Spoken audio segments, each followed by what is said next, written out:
ఎన్టీఆర్ జిల్లా వైసీపీ అధ్యక్షులు దేవినేని అవినాష్ కమెంట్స్. విజయవాడలోని ప్రభుత్వ ఆసుపత్రుల్లో దారుణమైన పరిస్థితులు ఉన్నాయి. కూటమి ప్రభుత్వం అధికారంలోకి వచ్చిన తర్వాత వైద్యాన్ని పూర్తిగా నిర్లక్ష్యం చేశారు. పేషెంట్ కి తీసివేసిన కాలుని కుక్క పీక్కు తినటం అక్కడి పరిస్థితుల్ని తెలియజేస్తోంది. సభ్య సమాజం తలదించుకునేలా అక్కడ అధికారులు పనిచేస్తున్నారు. వైద్య శాఖ మంత్రి, ముఖ్యమంత్రి ఏమైపోయారు? రైతుల్ని, మహిళల్ని, విద్యార్థుల్ని ప్రభుత్వం నిర్లక్ష్యం చేసింది. నమస్కారం. ఇక్కడ విచ్చేసిన మీడియా సోదరులకి ధన్యవాదాలు తెలుపుకుంటూ, ఈ మీడియా సమావేశం ఒక ముఖ్య ఉద్దేశం ప్రభుత్వ హాస్పిటల్స్లో, గవర్నమెంట్ హాస్పిటల్లో, ముఖ్యంగా మా విజయవాడ గవర్నమెంట్ హాస్పిటల్లో ఆ పరిస్థితులు కనుక మనం చూసినా, లేకపోతే అక్కడికి వచ్చేసిన పేషెంట్లు కానివ్వండి, రోగులు కానివ్వండి, వాళ్ళు పడే బాధల గురించి మనం చూసినా వినినా, ఈ కూటమి ప్రభుత్వం అధికారంలోకి వచ్చిన తర్వాత వైద్య విభాగాన్ని ఎంతగా నిర్లక్ష్యం చేసిందో ఉదాహరణే మా విజయవాడ గవర్నమెంట్ హాస్పిటల్. ఈరోజు నిన్న రాష్ట్రం అంతగా చాలామంది చూశారు. ఒక పేషెంట్ తీసేసిన కాలు, దాన్ని హాస్పిటల్లో కుక్కలు ఉండి, ఆ కుక్కలు ఆ కాలుని పీక్కు తింటున్న సంఘటన నిన్న విజయవాడ గవర్నమెంట్ హాస్పిటల్లో తొలగించిన అవయవం ఏదైతే ఉందో దాన్ని పీక్కు తింటున్న సంఘటన నిన్న విజయవాడ గవర్నమెంట్ హాస్పిటల్లో మన అందరం గారు చూసాం. ఎంత దారుణంగా పరిస్థితులు ఉన్నాయో అని చెప్పని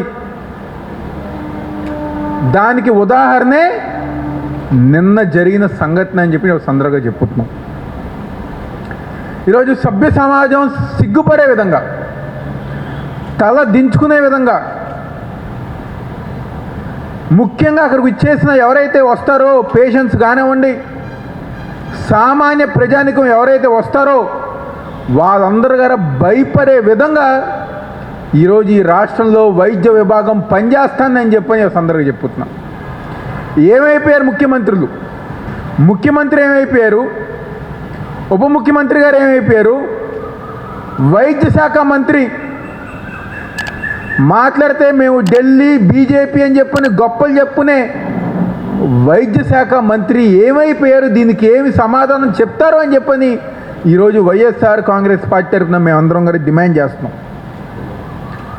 ముఖ్యంగా ఈ 2 సంవత్సరాలు కూటమి ప్రభుత్వం అధికారంలోకి వచ్చిన తర్వాత బయట అన్ని వర్గాలు నిర్లక్ష్యం చేశారు. రైతుల్ని, మహిళల్ని, విద్యార్థుల్ని, కార్మికుల్ని, ప్రతి ఒక్కరిని గారు నిర్లక్ష్యం చేశారు. చివరిగా వైద్య విభాగాన్ని గారు ఈరోజు నిర్లక్ష్యానికి గురవుతాను. దాదాపుగా 2 సంవత్సరాల నుంచి, మరీ ముఖ్యంగా గత సంవత్సరం నుంచి వెంటిలేటర్లు కావాలని చెప్పని అక్కడ డాక్టర్లు బతిలాడుతుంటే ఈ రోజుకి దాని దిక్కు దేవనం లేదు. ఒక్కరు గారా పట్టించుకునే వాళ్ళు లేరు. దాదాపుగా 100 వెంటిలేటర్లు కావాలని అడిగితే ఈరోజు చివరికి 25 వెంటిలేటర్లు గారా పెట్టలేని పరిస్థితి ఈరోజు ఈ యొక్క కూటమి ప్రభుత్వంలో ఉంది. అదేవిధంగా సూపర్ స్పెషాలిటీ బ్లాక్లో ఏసీలు పనిచేయక చివరిగా ఏసీలకి మరమ్మతుల ద్వారా చేయలేని పరిస్థితి ఈరోజు ఈ యొక్క కూటమి ప్రభుత్వంలో గవర్నమెంట్ హాస్పిటల్లో ఉంది. పేషెంట్లు ఎండాకాలంలో వచ్చినా, డాక్టర్లను చూడటానికి వచ్చినా పాపం పేషెంట్లు ఎన్నో ఇబ్బందులు పడుతూ ఆ ఒక్కపోతకు గారా చాలామంది ఇబ్బంది పడే పరిస్థితి ఈరోజు ఈ యొక్క విజయవాడ గవర్నమెంట్ హాస్పిటల్లో ఉంది. ఆపరేషన్ థియేటర్లో ఏసీలు పనిచేయవు, సరైన వైద్యం అందించరు, సరైన సౌకర్యాలు లేవు. ఎటువంటి కార్యక్రమాలు గారు చేయకుండా ఈరోజు చంద్రబాబు గారేమో ఢిల్లీ కానివ్వండి, లేకపోతే అన్ని రాష్ట్రాలు ఆయన తిరుగుతారు. లోకేష్ గారు ఎక్కడికి వెళ్తారో ఆయనకు తెలీదు. కూటమిలో ఉన్న నాయకులు ఏ రోజు ఆంధ్రప్రదేశ్ వస్తారో, లేకపోతే ఏ రోజు హైదరాబాద్లో ఉంటారో వాళ్ళకు గారు తెలియని పరిస్థితి ఈరోజు ఈ రాష్ట్రంలో ఉంది. ఎవరు ఇబ్బంది పడుతున్నారా అంటే మీకు ఓటేసిన జనాభా, ఈ రాష్ట్ర ప్రజలు ఇబ్బంది పడే పరిస్థితి ఈరోజు ఈ యొక్క రాష్ట్రంలో ఉంది అని చెప్పి సందర్భమవుతున్నా. పనిచేసే ఉద్యోగస్తులు కానివ్వండి, క్లీనింగ్ స్టాఫ్ కానివ్వండి, హాస్పిటల్స్లో ఎవరైతే హెల్పర్స్గా ఉంటారో ఈరోజు వాళ్ళం గారు పెట్టలేని పరిస్థితి ఉంది. మొన్న ఈ మధ్య మనందరం గారు చూసాం, ఒక బ్లాక్ నుంచి ఇంకొక బ్లాక్కి పేషెంట్ని తరలించాలంటే కుటుంబ సభ్యులు తీసుకెళ్తున్నారు. స్ట్రెచ్చర్ మీద కుటుంబ సభ్యులు తీసుకెళ్లే పరిస్థితి ఈరోజు గవర్నమెంట్ హాస్పిటల్లో ఉంది. మీకు నిజంగా పరిపాలన తెలియాలన్నా, పరిపాలన ఎలా చేయాలని నేర్చుకోవాలన్నా మమ్మల్ని చూసి నేర్చుకోండి, మా జగన్మోహన్ రెడ్డి గారిని చూసి నేర్చుకోండి. 5 సంవత్సరాల అధికారంలో ఉన్నప్పుడు వైద్య శాఖని అన్ని విధాలుగా ముందుకు తీసుకెళ్ళిన గొప్ప నాయకుడు ఎవరు ఉన్నారంటే అది మా నాయకుడు వైఎస్ జగన్మోహన్ రెడ్డి గారు. ఏ రోజు ఇలాంటి సంగతులు జరగల. కుక్కల అవయవాలు తినటం కానివ్వండి, ఎలుకలు చిన్నపిల్లల్ని కొరకటం కానివ్వండి, ఇలాంటివన్నీ ఎప్పుడు చూసాం? 2014 నుంచి 19 ఎలకల బాధ, ఈరోజు మళ్ళీ 24 నుంచి 29 కుక్కలు. ఈరోజు గవర్నమెంట్ హాస్పిటల్లో అక్కడే మనుషులు తిరుగుతున్న చోట, పేషెంట్లు తిరుగుతున్న చోట కుక్కలు ఉండి అవయవాలను లాక్కుని తినే పరిస్థితి ఈరోజు ఒక కూటమి ప్రభుత్వంలో ఉంది. గుండె సర్జరీలు కావాలి, బైపాస్ చేయాలంటే గుంటూరు వెళ్ళాల్సిన పరిస్థితి. ఎన్టీఆర్ జిల్లాలో అన్ని గవర్నమెంట్ హాస్పిటల్ని, మరీ ముఖ్యంగా విజయవాడ గవర్నమెంట్ హాస్పిటల్ని అయితే పూర్తిగా ఈరోజు నిర్లక్ష్యం. ఎవరి కోసం? ఎందుకు? ఏం మీ పరిపాలన? 40 సంవత్సరాలు మాకు అనుభవం ఉందని చెప్పని ఈరోజు డబ్బా కొట్టుకుంటూ దేశమంతా తిరుగుతూ చివరికి ఒక గవర్నమెంట్ హాస్పిటల్ గారు సరిగ్గా చూసుకోలేని పరిస్థితి ఈరోజు ఒక కూటమి ప్రభుత్వంలో ఉంది. నేను ఇందాకే చెప్పాను కదా, మీకు పరిపాలన మీరు చేయాలి అనుకుంటే, పరిపాలన ఎలా చేయాలో నేర్చుకోవాలంటే జగన్మోహన్ రెడ్డి గారిని చూసి నేర్చుకోండి. వైద్య విభాగం కానివ్వండి, రైతాంగం విషయంలో కానివ్వండి, సంక్షేమం చేసే విధానంలో కానివ్వండి, అభివృద్ధి కార్యక్రమాలు చేసే విధానంలో కానివ్వండి, దమ్ముగా ధైర్యంగా 5 సంవత్సరాలు ప్రజానికానికి మంచి చేసే విధంగా పరిపాలించిన నాయకుడు మా నాయకుడు వైఎస్ జగన్మోహన్ రెడ్డి గారు. 2 సంవత్సరాలు కరోనా వచ్చింది.